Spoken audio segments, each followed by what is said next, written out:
जय हिंद दोस्तों। आज हम बात करेंगे भारत की रक्षा ताकत से जुड़ी कुछ बड़ी खबरों की। भारत के रक्षा मंत्री श्री राजनाथ सिंह के जर्मनी दौरे के बाद ये अटकलें काफी ज्यादा तेज हो गई हैं कि भारत और जर्मनी के बीच सबमरीन्स को लेकर एक बड़ी डिफेंस डील साइन हो सकती है। जर्मनी की रक्षा उद्योग थाइसन मरीन सिस्टम्स और भारत की एमडीएल के बीच type 214 air independent propulsion submarines की डील पर चर्चा चल रही है। टाइप 214 सबमरीन क्यों इतनी खतरनाक है? क्योंकि ये सबमरीन एआईपी सिस्टम से हफ्तों तक पानी के अंदर रह सकती है। एक्सट्रीमली लो नॉइस प्रोफाइल के साथ आती है।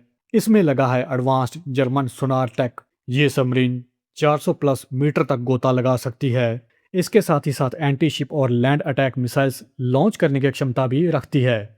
भारत अपने P-75I प्रोजेक्ट के तहत लगभग 8 बिलियन यानी 70,000 प्लस करोड़ की इस मेगा डील को क्लियरेंस मिलने की संभावना है। इस डील से भारत की इंडियन नेवी को इंडियन ओशन में अनमैच्ड स्टेल्थ पावर मिलेगी। बट यहाँ पर इस डील में एक छोटा सा ट्विस्ट भी है। फ्रांस की नेवल ग्रुप ने फरवरी 2025 में जर्मनी की TKMS पर सीधा आरोप लगाया कि TKMS दूसरे देशों को इतनी गहराई तक टेक्नोलॉजी ट्रांसफर दे रही है कि वो खुद यूरोप के लिए नए प्रतिद्वंदी तैयार कर रहा है। मतलब जर्मनी की TKMS सिर्फ सबमरीन नहीं बेच रही बल्कि अपनी टेक्नोलॉजी और डिजाइन इतने स्तर पर साझा कर रही है कि दूसरे देश भविष्य में अपनी खुद की सबमरीन बनाकर मार्केट में उतर सकते हैं। फ्रांस के नेवल ग्रुप को डर है कि इससे उसकी यूरोपीय और ग्लोबल मार्केट में हिस्सेदारी को नुकसान होगा। वहीं भारत जर्मनी की टाइप 214 एआईपी सबमरीन पर गंभीरता से विचार कर रहा है। अगर ये डील साइन होती है तो TKMS भारत को बड़े पैमाने पर टेक्नोलॉजी ट्रांसफर देगा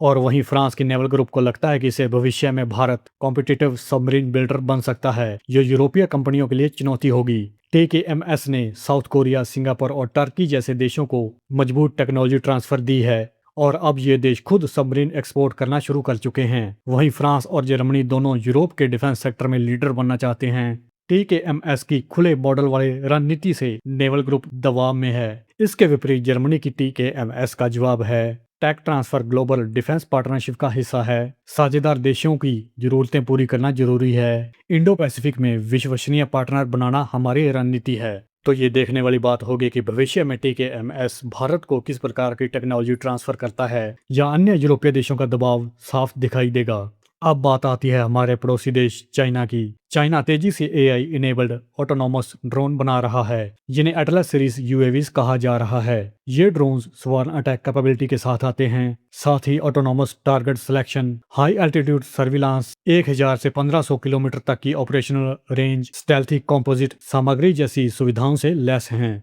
LAC पर इन ड्रोन से सर्विलांस, ट्रैकिंग और इलेक्ट्रॉनिक वॉरफेयर का खतरा बढ़ चुका है। इंडियन आर्मी पहले ही एंटी ड्रोन सिस्टम तैनात कर रही है, लेकिन चीन की ये ड्रोन संख्या और प्रोडक्शन कैपेसिटी दोनों बहुत ज्यादा हैं और ये सब भारत के लिए बहुत बड़ी चिंता का विषय हैं। बट यहाँ पर भारत भी चाइना से पीछे नहीं। भारत ने अपना नया hypersonic tracking radar AHTR project पर तेजी से काम शुरू कर दिया है। भारत का AHTR यानी advanced hypersonic tracking radar DRDO और भारतीय रणनीतिक संसाधनों द्वारा मिलकर विकसित किया जा रहा है। ये रडार मैक 5 प्लस स्पीड वाली हाइपरसोनिक मिसाइल्स को डिटेक्ट कर सकता है। 1500 से 2000 किलोमीटर तक की tracking range, plasma cloud disruption को पेनेट्रेट करने की क्षमता रखता है। साथ ही multi target tracking, early warning air defence network से जुड़ सकेगा। एक बार ऑपरेशनल होने पर चीन के DF-17 और पाकिस्तान के किसी भी भविष्य के हाइपरसोनिक सिस्टम को भारत दूर से ही पकड़ सकेगा। ये भारत को हाइपरसोनिक डिफेंस क्लब में शामिल करने वाला सिस्टम है। जर्मनी से वर्ल्ड क्लास सबमरीन्स, चाइना के खतरे की तैयारियां